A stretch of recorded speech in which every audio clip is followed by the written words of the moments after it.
అందరికీ నమస్కారం. ప్రజాస్వామ్యబద్ధంగా ఎన్నికల్లో పోటీ చేసి గెలిచినా ఓడినా అతని మొగాడు మనగాడు అంటారు. కానీ అన్నీ యునానిమస్ చేసుకొని దొడ్డిదారిన గెలిచిన వాడిని జగన్ రెడ్డి అంటారు. ఇది ఈరోజు ఆంధ్ర రాష్ట్ర పరిస్థితి. ఎన్నికలకు వెళ్ళే ముందల ఏ పార్టీ అయినా ఒక మేనిఫెస్టో విడుదల చేసి ప్రజలకి ఎలాంటి సంక్షేమ అభివృద్ధి కార్యక్రమాలు మేము చేయబోతున్నాం అని చెప్తారు. కానీ జగన్ రెడ్డి మటుకు మమ్మల్ని ఓడిస్తే పెన్షన్ బీకేస్తాం, మమ్మల్ని ఓడిస్తే బిఎఫ్ కార్డు తీసేస్తాం అని ప్రజల్ని బెదిరించే పరిస్థితిలో ఈరోజు వాళ్ళు ఉన్నారు. మనం చూసాం మొన్న జరిగిన పంచాయతీ ఎన్నికల్లో మా అభ్యర్థులు నామినేషన్ వేసేదానికి వెళ్ళినప్పుడు ఆ నామినేషన్ పత్రాలు చింపేశారు. వార్డు మెంబర్లుగా పోటీ చేస్తున్న మా అభ్యర్థులు, తెలుగుదేశం పార్టీ బలపరిచిన అభ్యర్థుల్ని వాళ్ళకి ఫోన్ చేసి బెదిరించారు. లొంగపోతే ఏకంగా వాళ్ళకి ఇచ్చిన సంక్షేమ కార్యక్రమాలు, అంటే తరతరాలుగా వస్తున్న సంక్షేమ కార్యక్రమాలు కూడా మేము పీకేస్తామని కూడా బెదిరిస్తాం జరిగింది. అది కూడా లొంగకపోతే ఏకంగా పోలీస్ యంత్రాంగాన్ని వాడి సర్పంచ్ అభ్యర్థుల్ని బెదిరిస్తాం, దొంగ కేసులు పెడతాం కూడా మనందరం చూసాం. అది కాకుండా మన నాయకులు, తెలుగుదేశం పార్టీ నాయకుల పైన అచ్చెన్నాయుడు గారి ఒక ఉదాహరణ. సొంతూరు కుటుంబ సభ్యుడు నిలబడుతుంటే అతనికి ఫోన్ చేసి బతిమలారు, మనకెందుకురా గొడవలు, ఆనవాయితీగా మనం చేసుకుంటున్నాం అని బతిమలాడినందుకు ఆయన పైన కేసు పెడతాం జరిగింది, జైలుకు పంపిస్తాం జరిగింది. అదే వైకాపా ఎమ్మెల్యేలు, ఎంపీలు, A1 A2 వాళ్ళందరూ ఏకంగా దాడి చేస్తున్నారు, పబ్లిక్ని బెదిరిస్తున్నారు. కానీ వాళ్ళపైన సింపుల్గా కేసు పెడతారు, స్టేషన్ బెయిల్ ఇచ్చి పంపించేస్తారు. ఇది ఈరోజు ఆంధ్ర రాష్ట్ర పరిస్థితి.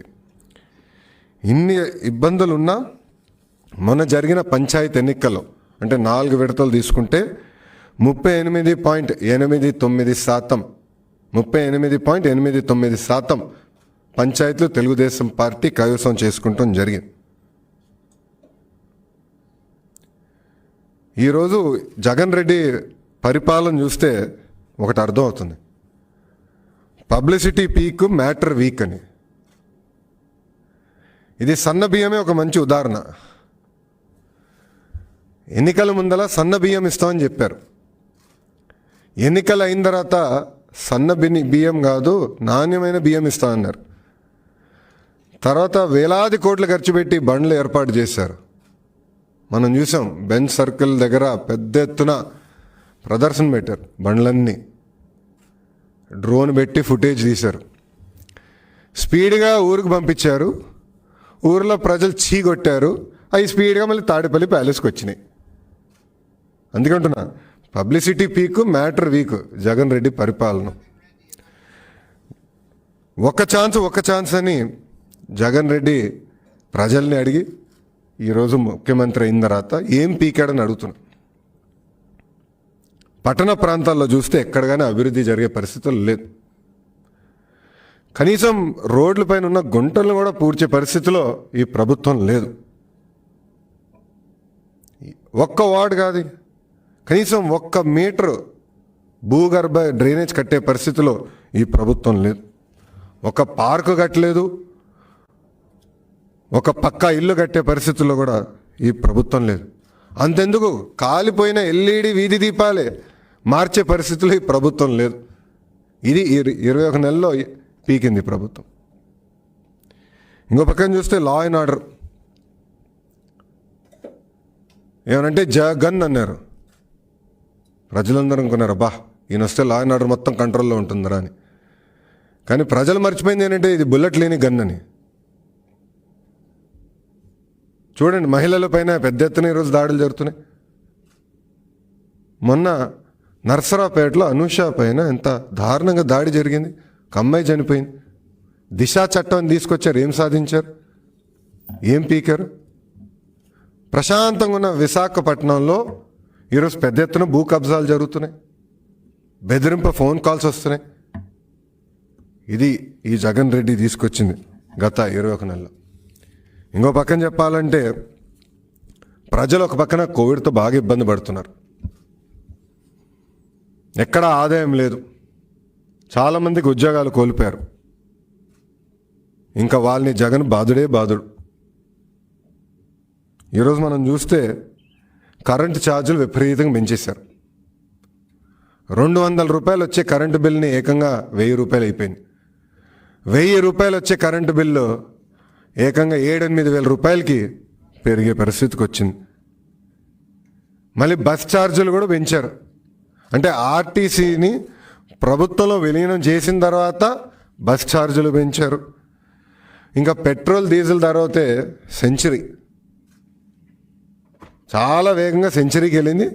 ఇది చూస్తుంటే డబుల్ సెంచరీ కొట్టేటట్టుంది ఈ జగన్ రెడ్డి పరిపాలనలో.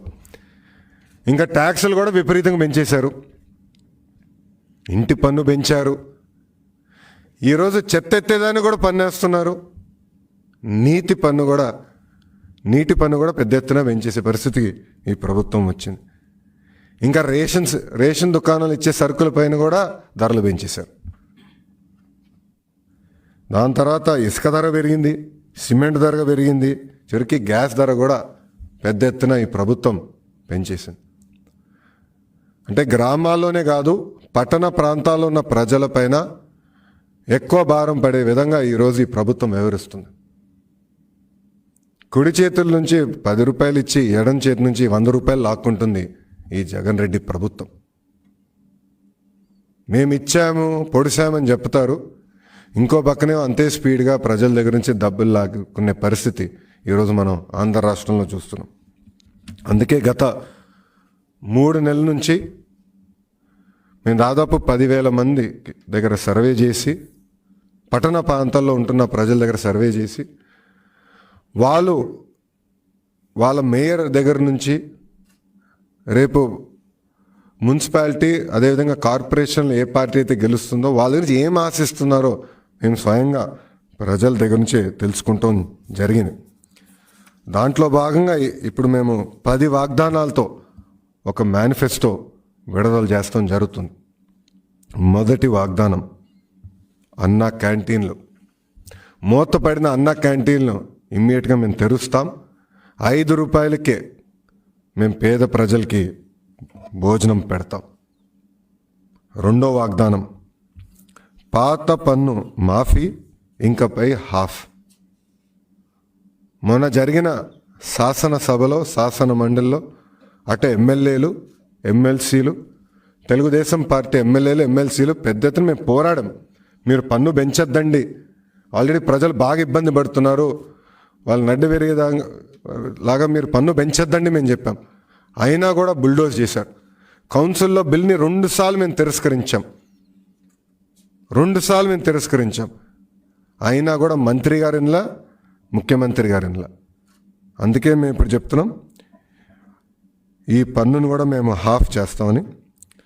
మూడో వాగ్దానం శుభ్రమైన ఊరు, శుద్ధమైన నీరు. ఒకప్పుడు విశాఖపట్నం, విజయవాడ, తిరుపతి ఈ మేజర్ కార్పొరేషన్స్ మీరు తీసుకుంటే టాప్ 10లో, స్వచ్ఛ భారత్లో టాప్ 10లో కనీసం 3-4 మంది ఉండేవి. ఈరోజు ఒకటి కూడా ఉండే పరిస్థితుల్లో లేదు. ప్రజలే చెప్తున్నారు. మొన్న నేను విశాఖపట్నంకి వెళ్ళినప్పుడు, ఒకప్పుడు చాలా శుభ్రంగా ఉన్న విశాఖపట్నంలో ఇప్పుడు కనీసం చెత్త ఎత్తే నాదుడే లేదని.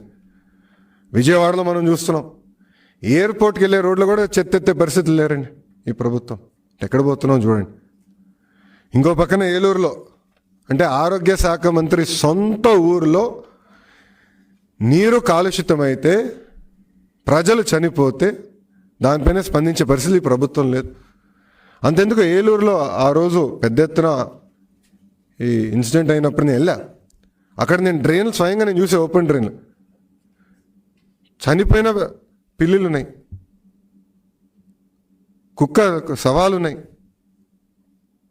ఎంత బాధ వేస్తుంది అంటే, ఒక పక్కనేమో ప్రజలు ఇబ్బంది పడుతున్నారు, ఆరోగ్య శాఖ మంత్రి గారు సొంత ఊరిలో దాన్ని క్లీన్ చేసే పరిస్థితిలో ఈ ప్రభుత్వం లేదంటే ఎక్కడ పోతున్నా ఆలోచించండి. అందుకే ఈ వాగ్దానంతో మేము ముందరికి వెళ్తున్నాం. 4వ వాగ్దానం, నిరుద్యోగ యువత కోసం ప్రతి 6 నెలలకు ఒకసారి జాబ్ మేళా నిర్వహిస్తాం. 5వ వాగ్దానం, సుందరీకరణ మిషన్. గుంటలు లేని రోడ్ అంటే చెప్పాల్సి వస్తుంది, గతంలో అది గివెన్, కానీ ఇప్పుడు ఒక వాగ్దానంగా చెప్పాల్సి వస్తుంది. గుంటలు లేని రోడ్, ప్రతి వార్డులో పార్కులు, ఓపెన్ జింపులు, అదేవిధంగా ఎల్ఈడి వీధి దీపాలు మేము ఏర్పాటు చేస్తాం. 6వ వాగ్దానం, ఆటో డ్రైవర్లకి టాయిలెట్ మరియు తాగునీటి సౌకర్యంతో ఉచిత మరియు శాశ్వత ఆటో స్టాండ్లు. ఎందుకంటే ఆటో డ్రైవర్లు దీనివల్ల చాలా ఇబ్బంది పడుతున్నారు, వాళ్ళపైన పెద్ద ఎత్తున ఫైన్లు వేస్తున్నారని కూడా వాళ్ళు చెప్తాం కూడా జరిగింది. అందుకే ఈ ఆటో స్టాండ్లు ఏర్పాటు చేయాలని మేము నిర్ణయం తీసుకున్నాం. 7వ వాగ్దానం, ఈ మెప్మా గ్రూపులకి మీటింగ్ హాల్స్, మెప్మా బజార్లు 0 వడ్డీతో బ్యాంక్ లింకేజ్ మేము ఏర్పాటు చేస్తాం. 8వ వాగ్దానం, పట్టణ పేద ప్రజలకి శాశ్వతమైన గృహ నిర్మాణం మేము చేస్తాం, అంటే టిట్కో హౌసింగ్ మేము పూర్తి చేస్తాం. 9, పారిశుద్ధ్య కార్మికుల వేతనాలని 21,000 రూపాయలకి మేము పెంచుతాం. కోవిడ్ సమయంలో కూడా పారిశుద్ధ్య కార్మికులు ఫ్రంట్ లైన్ వర్కర్స్, కోవిడ్ని కూడా లెక్క చేయకుండా మన పట్టణాన్ని శుభ్రంగా మెయింటైన్ చేసేది పారిశుద్ధ్య కార్మికులు. అందుకే వాళ్ళకి అండగా నిలబడడానికే వాళ్ళ కోరిక మేరకు 21,000 రూపాయలకి వాళ్ళ వేతనాలు మేము పెంచుతాం. ఉచిత మంచినీటి కనెక్షన్, నీటి పన్నులు కూడా మేము రద్దు చేస్తామని ఈ 10 వాగ్దానాలతో మేము ప్రజల్లోకి వెళ్తాం. మాకు ఎలాంటి సందేహం లేదు, ఎందుకంటే మన జనరల్ ఎలక్షన్లో కూడా పట్టణ ప్రాంతాల్లో పెద్ద ఎత్తున తెలుగుదేశం పార్టీ గెలుస్తూ జరిగింది. ఈ 10 వాగ్దానాలతో మేము ప్రజల్లోకి వెళ్ళి ప్రజల్లో చైతన్యం తీసుకొస్తాం. ప్రజలందరినీ ఒకటి ఆలోచించమంటున్నాను. ఒక ఛాన్స్ అని జగన్ రెడ్డికి మనం ఛాన్స్ ఇచ్చాం, రాష్ట్రాన్ని నాశనం చేశాడు ఈయన. మరి ఇంకొక ఛాన్స్ ఇస్తే ఇంకా మన కుటుంబాన్ని నాశనం చేసుకునే పరిస్థితి తీసుకొస్తాడు ఈ జగన్ రెడ్డి. అందుకే దయచేసి మీరు ఆలోచించండి. ఎవరు మన పట్టణాన్ని గతంలో అభివృద్ధి చేశారు? గత 21 నెలల్లో ఏం జరిగింది మన పట్టణంలో? దయచేసి ఇది ఆలోచించి తెలుగుదేశం పార్టీ అభ్యర్థుల్ని భారీ మెజార్టీతో గెలిపించి మేయర్గా తెలుగుదేశం పార్టీ వాళ్ళు గెలిస్తే తూచా తప్పకుండా ఈ 10 వాగ్దానాలు మేము అమలు చేస్తామని కూడా వాళ్ళకి హామీ ఇస్తూ, వాళ్ళు కూడా ప్రజలందరూ కూడా ఈ 10 వాగ్దానాలు చూసి పెద్ద ఎత్తున తెలుగుదేశం పార్టీ అభ్యర్థులను గెలిపిస్తారని కూడా మేము ఆశిస్తున్నాం. ఇప్పుడు మీడియా మిత్రులకి ఏమైనా ప్రశ్న ఉంటే దానికి నేను సమాధానం చెప్తాను.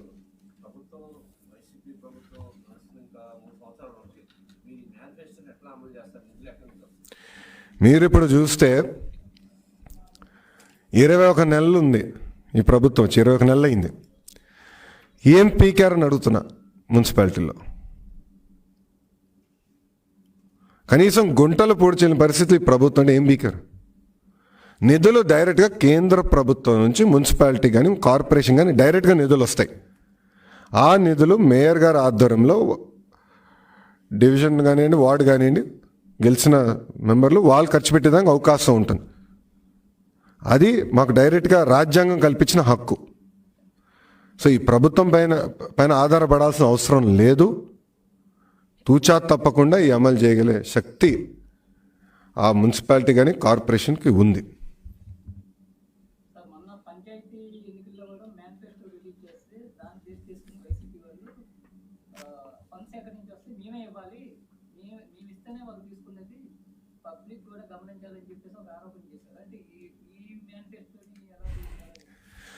అంటే విచిత్రం ఏంటంటే పంచాయతీరాజ్ గ్రామీణాభివృద్ధి శాఖ మంత్రి గారికి కనీసం అవగాహన లేనట్టుందట. కనీసం అవగాహన లేదు. ఫైనాన్స్ కమిషన్ నిధులు డైరెక్ట్గా ఎవరు అకౌంట్లో పడుతుందండి? పంచాయతీ అకౌంట్కి వస్తుంది. ఉపాధి హామీ డబ్బులు కూడా డైరెక్ట్గా వాళ్ళకి ఇవ్వాలి, ఇచ్చి అనుసంధానం చేసి పని చేయాలి. అంత కూడా అవగాహన లేకుండా మాట్లాడితే ఇంక వీళ్ళేం మంత్రులు అవుతారు? కనీసం అంత అవగాహన లేకుండా మారితే ఎట్లా? అంటే ప్రజల్ని మభ్యపెట్టాలా అనే ప్రయత్నంలో ఈ ప్రభుత్వం ఉంది. ఇప్పుడు 21 నెలలు అయింది ఈ ప్రభుత్వం వచ్చి. ఊరిలో ఒక రోడ్ వేశారండి, ఒక డ్రైన్ కట్టారా? మన రోడ్లు చూస్తున్నాం కదా ఎట్టునే. కనీసం చెత్త ఎత్తేదానికి ఎవరు వచ్చే పరిస్థితి లేదు, ఎవడు పట్టించుకోవట్లా. కాలిపోయిన వీధి దీపాలు మార్చే పరిస్థితులు ఈ ప్రభుత్వం లేదు. ఇంకా వీళ్ళేం సాధిస్తారు? ఇప్పుడు నిధులు ఉన్నాయంటున్నారు కదా వాళ్ళ దగ్గర. 21 నెలలు ఏం బీకారని అడుగుతున్నా, స్ట్రైట్ క్వశ్చన్.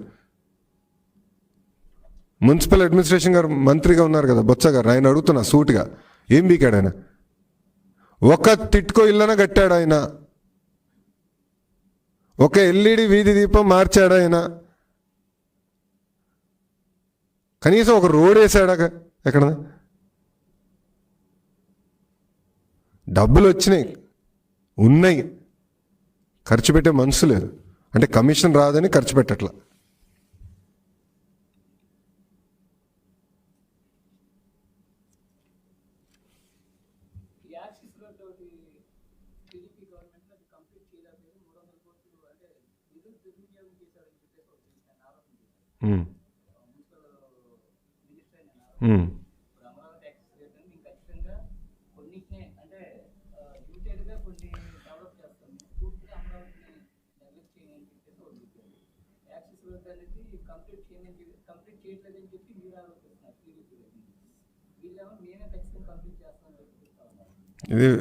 ఇది చాలా వింతగా ఉంది. పూర్తిగా చేయమంటారు, పూర్తిగా చేస్తామంటారు. వాళ్ళ అమరావతి పైన వాళ్ళ స్టాండ్ క్లియర్గా చెప్పమనండి. మళ్ళీ ప్రజలందరూ ఒకే రాష్ట్రం ఒకే రాజధాని అంటున్నారు, ఆ స్టాండ్ క్లియర్గా చెప్పమనండి. మళ్ళీ అవినీతి జరిగింది ఏమనంటే అవినీతి జరిగింది అంటారు. ఇప్పటికి ఎన్ని హౌస్ కమిటీలు వేశారు మీరు? ఈ ప్రభుత్వం ఎన్ని హౌస్ కమిటీలు వేసింది? ఎందుకు మీరు ఫలాంది ఇక్కడ అవినీతి జరిగింది అని చెప్పలేకపోతున్నారు? అంతెందుకు అచ్చన్న ఒక లెటర్ రాశారని ఆయన్ని వేధించారే, ఏమైంది అది? స్ట్రైట్గా అడుగుతున్నా. ఇక్కడ అవినీతి జరిగింది, అక్కడ అవినీతి జరిగింది అన్నారు, ఏమైంది? మేము బెంచ్ కారులో మేము తిరగట్లేదు కదా, మంత్రులు తిరుగుతున్నారు. అవినీతి పరులు ఇచ్చిన బెంచ్ కారులో మంత్రులు ఆయన తనయుడు తిరిగారు. అందుకే ఆయన పేరు కూడా బెంచ్ మంత్రి అయిపోయింది కదా. ఇప్పుడు మేము చూపించాం, ఇదిగో ఇక్కడ అవినీతి జరిగింది, కారు ఇచ్చాడు మీకు కానుక అని మేము చూపించాం. ఏం తప్పు చేయని వాళ్ళపైన దొంగ కేసులు పెట్టారు, కోర్టుకు వెళ్ళే కదా అది నిలబట్టలేదు. అన్నట్టునే ఉన్నాయి కదా. 21 నెలల్లో ఏం చూపించారు? అమరావతిలో ల్యాండ్ ఇన్సైడర్ ట్రేడింగ్ అన్నారండి, కోర్టు కొట్టేసింది. టిట్కోలో అవినీతి జరిగిందన్నారు, కోర్టు కొట్టేసింది. ఇన్ఫ్రాస్ట్రక్చర్ పైన అవినీతి జరిగిందన్నారు, కోర్టు కొట్టేసింది. అప్పీళ్ళకి కూడా వెళ్ళే పరిస్థితులు ఈ ప్రభుత్వం లేదంటే ఎంత క్లారిటీ ఉందో చూడండి.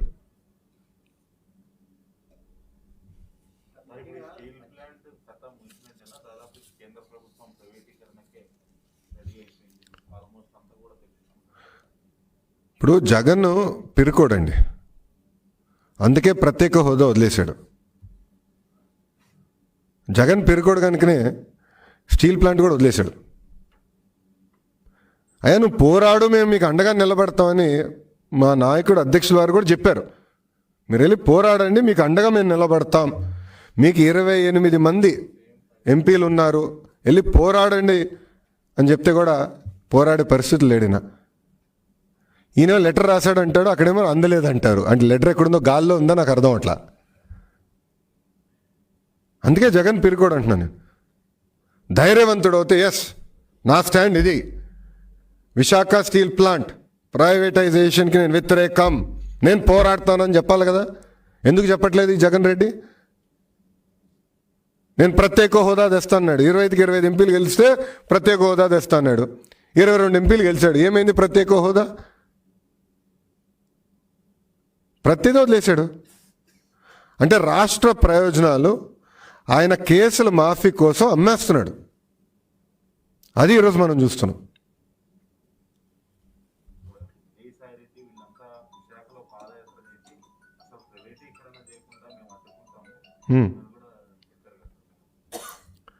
ఎక్కడ అడ్డుకున్నారని అడుగుతున్నా. అసలు మీకు విచిత్రం చెప్తా, విశాఖపట్నం ప్రైవేటీకరణ ఒక కమిటీ ద్వారా జరిగింది. ఆ కమిటీలో సభ్యుడు ఎవడో తెలుసా? వైఎస్ అవినాష్ రెడ్డి.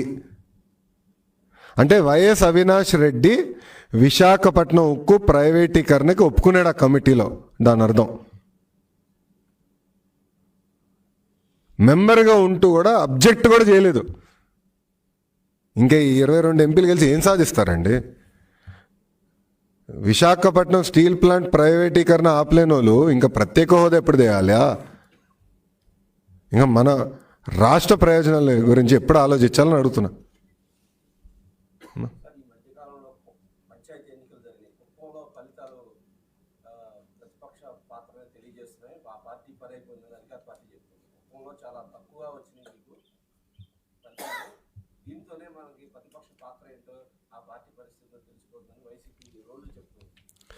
చెప్తూనే ఉంటారు. ఈరోజు మీరు చూస్తే శాంతియుతంగా ఉన్న నియోజకవర్గం కుప్పం, ఎప్పుడు గొడవలు జరిగిన నియోజకవర్గం. అలాంటిది మన పక్కన పుంగనూరు నుంచి, కర్ణాటక నుంచి కిరాయికి బండలు తీసుకొచ్చి పెద్ద ఎత్తున మా కార్యకర్తల నాయకుల్ని బెదిరించి వాళ్ళపైన దొంగ కేసులు పెట్టించి వాళ్ళు గెలుచుకున్నారు. అదే జరిగింది. అక్కడనే కదా, రాష్ట్ర వ్యాప్తంగా జరిగింది. 30,000 మెజార్టీతో గెలిచారండి చంద్రబాబు నాయుడు గారు కుప్పం నియోజకవర్గం. పెద్దరెడ్డి కాదు కదా, ఆయన బాబు కూడా ఏం చేయలేడు. ఇది నేను చెప్పదలుచుకున్నా. రాష్ట్రం అంతా చూసాం. పసుపు జెండా చూస్తేనే ఉచ్చబడుతుంది వీళ్ళకి. ఎక్కడ పసుపు జెండా కనపడితే అది పీకేండ్రా అంటున్నారు. పసుపు ఫ్లెక్సీ ఉంటే అది కట్ చేయండిరా అంటున్నారు. ఎందుకండి అంత భయం మీకు? నిజంగానే ప్రజాదరణ మీ వైపు ఉంటే, ఏం తప్పు మీరు చేయకపోతే బేషరతుగా ప్రజల్లోకి వెళ్ళండి.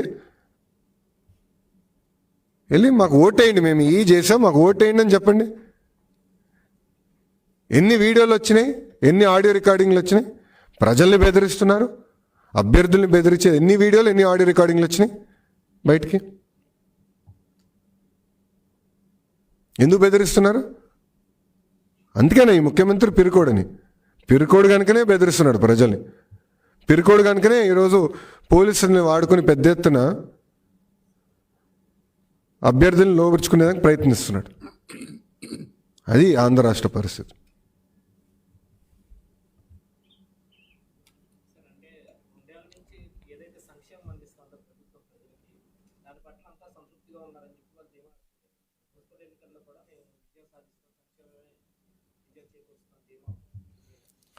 అన్న క్యాంటీన్ కట్ చేశారు.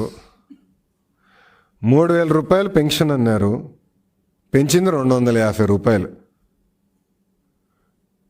200 రూపాయలు పెన్షన్ని 2,000 రూపాయలు చేసింది చంద్రబాబు నాయుడు గారు. జగన్ రెడ్డి అది కాస్త 250 రూపాయలు పెంచాడు, 2,250 రూపాయలు. అక్కడ మోసం జరిగింది. అమ్మ వడ్డీ ఏమో అర్ధ వడ్డీ. ఎంతమంది పిల్లలుంటే ఇస్తానని చెప్పాడు, ఇస్తున్నాడా? అది లేదు. పేదలకి ఇల్లు పట్టా అన్నాడు, మునిగిపోయే భూములు ఇస్తున్నారు, పనికిరాని స్థలాలు ఇస్తున్నారు. అది కూడా కండిషనల్ పట్టాలు. మీరు చూస్తే ఒక కాగితంలాగా ఇచ్చేస్తున్నారు. అది చదివితే 2 సంవత్సరాలు ఎవరైతే ఇల్లు కట్టుకోపోతే ఆ పట్టాల మీద తిరిగి లాగేసుకుంటాడంట ఆయన. అంటే ఎంత విచిత్రంగా ఉందో చూడండి. కండిషనల్ పట్టాలు ఇస్తున్నాడు జగన్ రెడ్డి. రైతులకేమో గిట్టుబాటు ధర ఇస్తారు, పంటకి గిట్టుబాటు ధర ఇస్తున్నాడు. ఎక్కడిచ్చాడైనా? ఇట్లా చెప్పుకుంటూ పోతే ఎన్ని వైఫల్యాలను నేను ఇంకా అదొక రోజంతా పడుతుంది. చంద్రన్న బీమా అది చేశాడు, పెళ్లి కానుక చేశాడు, నిరుద్యోగ భృతి చేశాడు. అట్లంటే పండుగలకు వస్తే పండుగలకు మనకు సంక్రాంతి, క్రిస్మస్, రంజాన్ తోఫా ఇచ్చాడు, అది ఎత్తేసాడు. విదేశీ విద్య ఆపేశాడు. మన విద్యార్థులు విదేశీకి వెళ్ళి ఇరుక్కుపోయారు ఇప్పుడు. ఇది చూసి ప్రజలు మీకు ఓటేయాలా?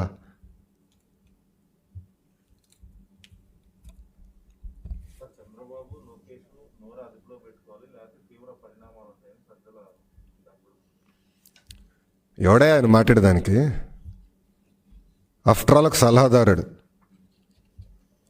ప్రజల సొమ్ము నుంచి జీతం తీసుకుంటున్నాడు ఆయన, గుర్తుపెట్టుకోవాలి. ఆయన కూడా నేనేమన్నా నిన్న జగన్ పిరుకోడు అన్నాను. ఎందుకు పిరుకోడో కూడా నేను జస్టిఫై చేశాను. ఈ కారణం వల్ల జగన్ పిరుకోడని నేను చెప్పాను. అది తప్ప జగన్ కాలర్ పట్టుకోండి, కర్ర తీసి కొట్టండి జగన్ని, నడి వీధిలో కాల్చండి జగన్ అని నేను చెప్పానా? నేను చెప్పలేదు. జగన్ పిరుకోడు అన్నాను. కాదా అని అడుగుతున్నా. కాదని చెప్పండి. అరే తాడేపల్లి ప్యాలెస్ నుంచి అడుగు పెట్టేదానికి భయపడుతున్నాడు ఆయన. విచిత్రంగా ఉంది చూస్తే. తాడేపల్లి ప్యాలెస్ నుంచి బయటకు పెట్టడానికి అడుగు పెట్టడానికి భయపడుతున్నాడు ఈరోజు జగన్ రెడ్డి. ఎక్కడికి వెళ్ళే పరిస్థితి లేదు. అందుకే పేరుకోడు అంటున్నా. పోలీసు యంత్రాంగాన్ని ఇట్లా వాడితే ఎన్నికలప్పుడు వాడినోడిని పిరుకోడే అంటారు. దొడ్డిదారిన అన్ని యునానిమస్ చేసుకుని గెలిచేవాడిని ఏమంటారు? జగన్ రెడ్డి అంటారు. పిరుకోడు. దానికే మీరు వణుకుతే ఎట్లా? కాదని మీరు చెప్పండి. ఓకే, జగన్ రెడ్డి పిరుకోడు కాదు, ఇది బుల్లెట్ ఉన్న గన్ అని చెప్పమనండి. ఆ బుల్లెట్ ఎక్కడ కాలిందో చెప్పమనండి. ప్రత్యేక హోదా వైపు వెళ్తుందా బుల్లెట్? విశాఖ ఉక్కు ఫ్యాక్టరీ వైపు వెళ్తుందా? 2019 ముందర మాట్లాడారు ఇవన్నీ. ఏమైంది ఇప్పుడు? తాడేపల్లి ప్యాలెస్కి వెళ్ళిన పౌరుషం పోయినట్టుంది జగన్ రెడ్డికి.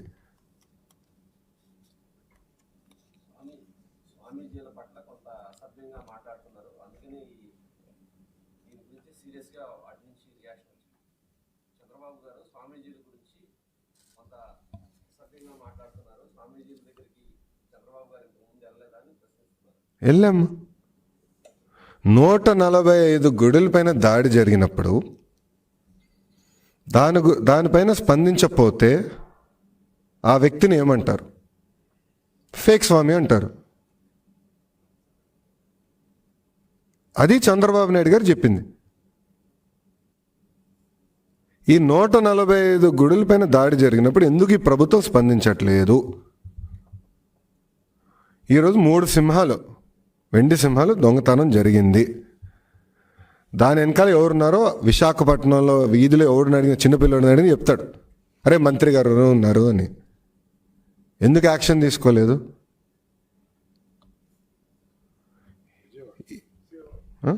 విజయవాడ 3 సింహాలు దొంగతనం జరిగింది, ఎందుకు యాక్షన్ తీసుకోలే? మళ్ళీ ఎట్లా? ఇదే విచిత్రం అంటున్నా.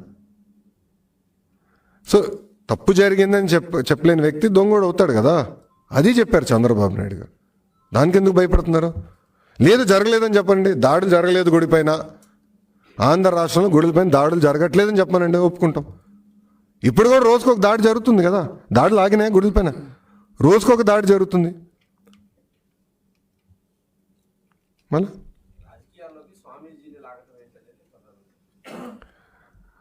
మతాన్నే రాజకీయం కోసం వాడుకుంది జగన్ రెడ్డి. 2019 ఎన్నికల ముందల ఊరూరు తిరిగాడు, అన్ని నదుల్లో మునిగాడు, కానీ మనసు మారలైంది. ఎప్పుడు లేని విధంగా, ఆంధ్ర రాష్ట్ర చరిత్రలోనే ఎప్పుడు లేని విధంగా ఈరోజు గుడులపైన దాడి జరుగుతుంటే కనీసం ప్రెస్కి ముందర వచ్చి మాట్లాడే పరిస్థితిలో ఈ ముఖ్యమంత్రి లేరు. అది ఆయనకున్న చిత్తశుద్ధి.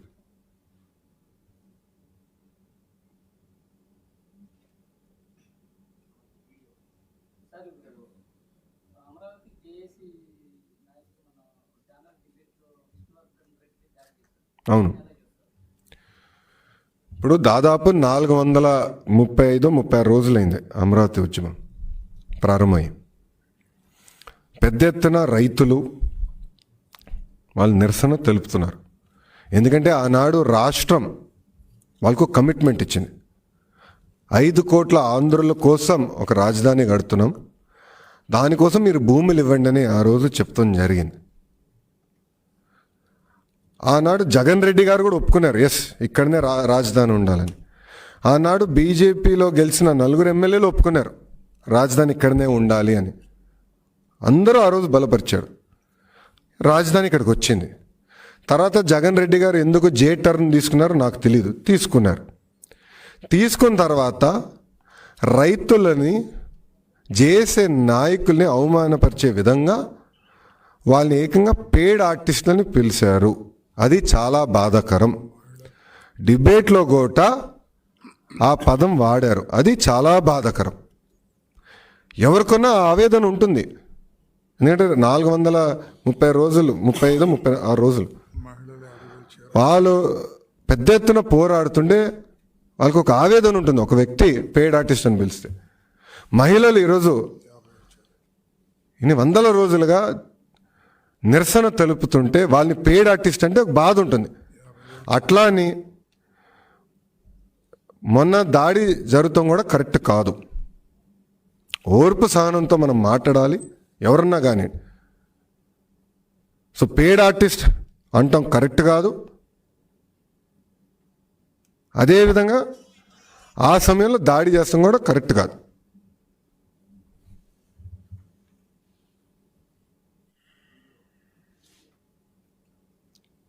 క్వశ్చన్స్ ఏమన్నాయండి?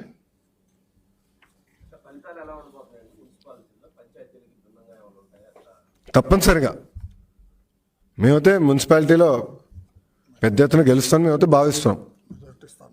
ఎందుకంటే మంచి అభివృద్ధి, గతంలో మున్సిపాలిటీలన్నీ పెద్ద ఎత్తున మేము అభివృద్ధి చేసాం, సంక్షేమం అందజేసాం. ప్రజలపైన ఎప్పుడూ మేము పన్ను పెంచలేదు, ప్రజలను ఎప్పుడు ఇబ్బంది పెట్టాల. సో ప్రజలు అది గుర్తుపెట్టుకుని మెజారిటీ స్థానాల్లో తెలుగుదేశం పార్టీని గెలిపిస్తారని మేము భావిస్తున్నాం.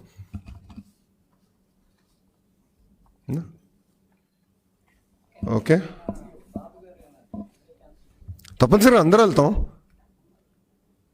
అధ్యక్షుల వారి దగ్గర నుంచి కార్యకర్త వరకు అందరం ఈ ఎన్నికల్లో మేము పాల్గొంటాం, ప్రచారంలో మేము పాల్గొంటాం. ఓకే, ఒక చిన్న వీడియో ఉంది, ఒకసారి ప్లే చేస్తారు ఈ మేనిఫెస్టో పైన.